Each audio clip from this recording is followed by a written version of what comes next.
পেলে তোমরা কথা বলতে পারবে না। আচ্ছা কথা বলে সব উল্টো পাল্টা হয়েছে। আচ্ছা আমরা এতদিন যে কাজগুলো শিখছি মোটামুটিভাবে নকশা আনতে হলে যা যা সেট আপ দিতে হয় সেগুলো শিখছি না? করতে পারি দেখতে পাচ্ছি, দেখতে পাচ্ছ না? গত ক্লাসে কিন্তু আমরা কাজ করতে পারি কালার দেওয়ার জন্য, এখানে কিন্তু সেই কাজগুলো দেওয়া আছে। এটা কিন্তু লেয়ার অপশন। আমরা যখন একটা কাজ করতে যাবো লেয়ার নিয়ে কাজগুলো করব, তখন আমার কাজগুলোর ক্ষেত্রে কোন লেয়ারে কি কালার ব্যবহার করতে চাই আমি এখান থেকে করে নিতে পারি। যেহেতু এখানে একটা লেয়ার আছে একটা, আমি যদি লেয়ার বাড়াইতে চাই এইখানে ক্লিক করবো, তাহলে লেয়ার আলাদা আলাদা লেয়ার আসবে। এখন দেখা যাচ্ছে যে লেয়ার তো ভালো বুঝবে না, লেয়ার যারা ফটোশপে কাজ করছে তারা বুঝবে। একটা লেয়ার নিলাম, ওই লেয়ারে আমি কাজগুলো লাল করে রাখলাম, অর্থাৎ এই কাজের ইয়াটা লাল হয় হিসাবে আসবে, দাগগুলান বা কাজগুলান লাল। আরেকটাতে সবুজ করবেন তাহলে সবুজ আসবে, এরকম আলাদা আলাদা করা যায়। আবার এখানেতে কোনটাতে স্টপ করে দেখতে চাই তাও আমি স্টপ করে রাখতে পারবো, কোনটা বাতি জ্বালা দেখতে চাই জ্বালা দিতে পারবো, এই কাজগুলো এখানে করা যায়। পাশাপাশি এইখানেতে বাই লেয়ারে যখন আমরা ক্লিক করব, এই লেয়ারে ক্লিক করলে আমি কালার চেঞ্জ করতে যাই। গত ক্লাসে কিন্তু আমরা এই বারটা পাচ্ছিলাম না, কিন্তু এখান থেকে আমি যদি লাল সবুজ হলুদ ক্লিক করি তাহলে যে দাগগুলো আছে সেই দাগগুলো লাল সবুজ হলুদ হয়ে যায়। আবার বাই লেয়ার, এখানে লেয়ারের যে মোটা চিকন বা কোন কেমন নিব, ব্ল্যাক নিব না কেমন নিব সেটা নিতে পারি। আর দাগগুলোর মোটা নিব না চিকন নিব তাই এখান থেকে নিতে পারি। কত মিলিমিটার হবে একটু মিডিয়াম নিতে হবে স্যার, সেরকম এখান থেকে নিতে পারি। বেশি চিকন তো। এখন যে ফরম্যাটে ক্লিক করলাম, ইনসার্টে গেলাম, যার পরে রাস্টারে ক্লিক করলাম, একটা ইমেজ দিয়ে দিলাম।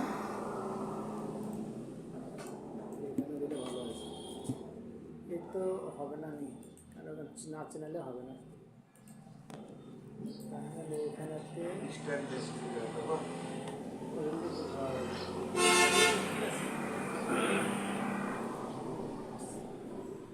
শর্টকাটে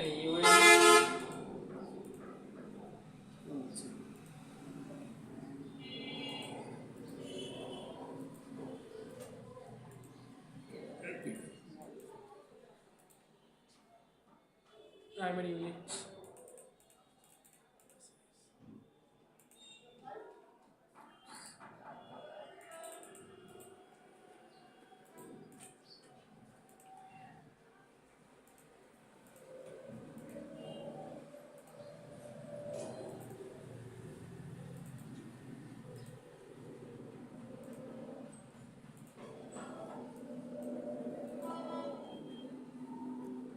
These are the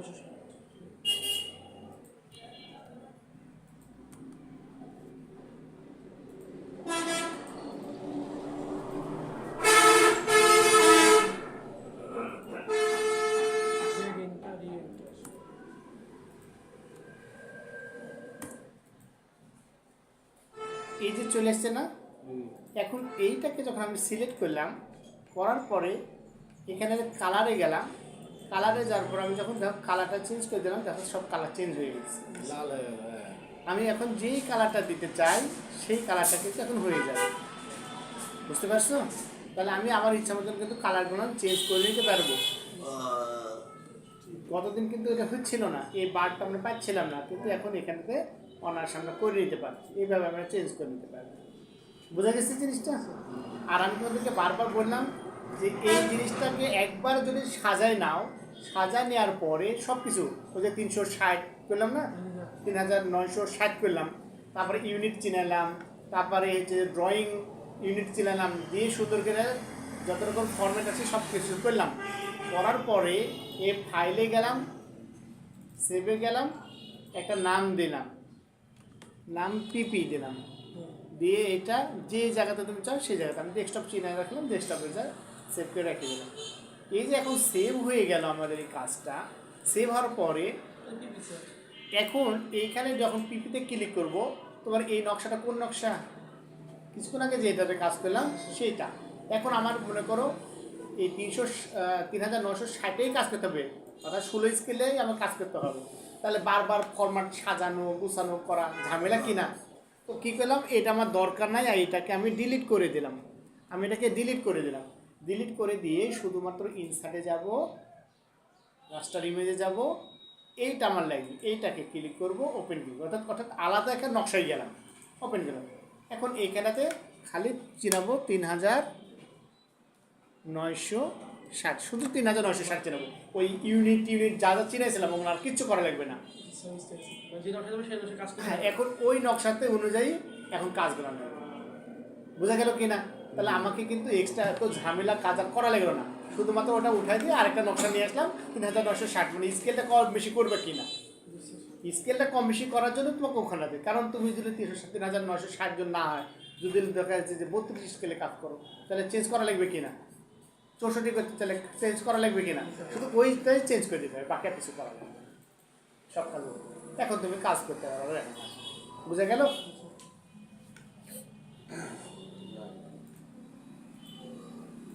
আচ্ছা, এটা একটু পরে যাই। তাহলে এখানে দেখো বাকিটা আমাদের এখানে লাইন আছে না?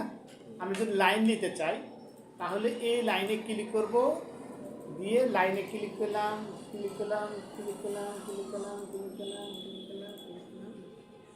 এই যে মিলে গেছে কিন্তু একটা পয়েন্ট মিলছে না? এখানে আসি ক্লিক করে কাজ মিলাই দিলাম, কিন্তু দাগটা কিন্তু থেকে যাবে। এই দাগটা উঠানোর জন্য কি করব? দাগটা উঠানোর জন্য আমরা ইন্টারে ক্লিক করব, অথবা রাইট বাটন ক্লিক করে ইন্টারে ক্লিক করব, তাহলে কিন্তু দাগটা দেখো উঠে গেছে। কিন্তু এটা লাইন ছিল না, এই লাইনের কাজ হচ্ছে এখান থেকে আরেকটা পয়েন্টে যখন ক্লিক করলাম তখন এটা কিন্তু একটা লাইন হলো। বোঝা গেল? অর্থাৎ এইখানটাতে দেখো, এখানে একদম ক্লিক করে দেখছো শুধু একটু সিলেক্ট হয়েছে, পুরাটাই কিন্তু সিলেক্ট হয় নাই, হয়েছে? কারণ এখান থেকে এখানে একটা ক্লিক করা ছিল, আবার এখান থেকে এখানে একটা ক্লিক করা আছে, আবার এখানে একটা ক্লিক করছি, এটা একটা মানে পয়েন্ট হিসাবে তৈরি হওয়া আছে। একবারে গোটা দাগ আমার সিলেক্ট হচ্ছে না। যেমন আমি নকশাতে যখন আসলাম, যখন নকশার উপরে ক্লিক করলাম, দেখো একবারে কিন্তু সবগুলা সিলেক্ট হয়ে যাচ্ছে। কিন্তু এটা কিন্তু তা হলো না, এটা ক্লিক করলাম কিন্তু তা হলো না। কি হলো? শুধু ওই দাগটাই সিলেক্ট হলো, হয়েছে না? এইখান ক্ষেত্রে তুমি যদি পলিলাইন ক্লিক করো, এটা পলিলাইন না, এই পলিলাইন ক্লিক করো, তাহলে দেখো আমি এখানেও ক্লিক করলাম, এখানে এখানে এখানে এখানে এখানে, এই যে কতগুলান পয়েন্ট তৈরি হলো, অনেক পয়েন্ট তৈরি হয়েছে কি না? কিন্তু একটা জায়গায় ক্লিক করো, পুরা দাগটাই সিলেক্ট হয়ে যাবে। এই কারণে তুমি বলতে পারো স্যার পলিলাইন বাদ দিয়ে আমাদের লাইন দিয়েও কাজ করতে পারি। হ্যাঁ, করতে পারবা, সব দাগই সিলেক্ট করতে পারবা, কিন্তু দাগ সিলেক্ট করার পরে যেই জমিটা বাইর করতে যাবে বাইর হবে না, কারণ এটা আলাদা একটা দাগকে চিনাবে, সব দাগকে চিনাবে না। এই কারণে এই কাজটা তোমাকে যখন মার্কিং করবা তখন পলিলাইন দিয়ে তোমাকে মার্কিং করবে। বুঝতে পারলে কি না? আর এটাকে তোমাকে কি বলছিলাম, যে আমি যদি কপি পেস্ট করতে চাই, কপি পেস্ট, তাহলে কিভাবে কপি পেস্ট করব? যারা এমএস ওয়ার্ড শিখছো তারা যে কাজ শিখছো সেম একই জিনিস। এই যে সিলেক্ট করে নিলাম, সিলেক্ট করার পরে যদি কিবোর্ড দিয়ে করো কন্ট্রোল সি ক্লিক করবা, যেখানে যা রাখবা সেখানে কন্ট্রোল ভি ক্লিক করবা। আর এখানে ক্লিক করতে চাইলে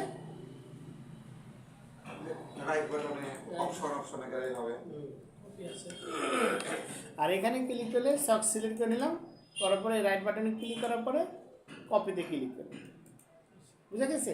তা কোন জায়গায় রাখবো সেই জায়গায় লিখে যায়, পেস্টে ক্লিক করো, ওইখানেতে চলে আসবে, পেস্ট চলে আসছে না? এখন তুমি যে জায়গায় ক্লিক করবো সেটা সেই জায়গায় যাবে। আবার এখানে এটা নিলা, নেওয়ার পরে এইখানে একটা অপশান আছে, তুমি যদি এই অপশানের মাধ্যমে যাও, যেমন এখানে দেখো মুভ মিরর, এইখানেতে একটা অপশান আছে রোট মানে ঘোরানোর জন্য, এখানে দেখো একটা কপি আছে না? এই কপির মাধ্যমে তুমি ক্লিক করার পরে এখানে নিয়ে যাই, মনে করো ওটা রাখতে চাইলে দেখো এটা কত দূর ডিস্টেন্সে, দেখো এটা চলে এসছে কিন্তু,